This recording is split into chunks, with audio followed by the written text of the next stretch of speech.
हामी हमलाको बिचमा छौँ, आक्रमणको बिचमा छौँ। विरोधीहरू लागेका छन्। काङ्ग्रेस पार्टीमा अहिले जे भएको छ हाम्रो पार्टीमा त्यही गर्न खोजेका थिए।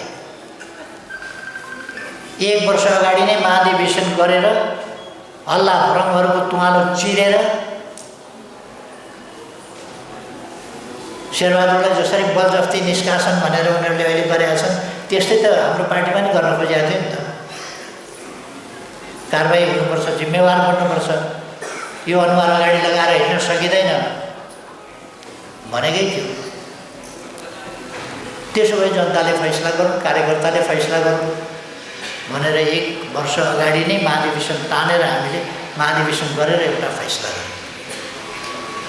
यही नौबत त हाम्रो पार्टीमा पनि आउँदै थियो नि। तर पार्टी जोगिएको छ, पार्टी एकजुट बनेको छ, महाधिवेशनले एउटा फैसला दिएर टुङ्ग्याएको छ।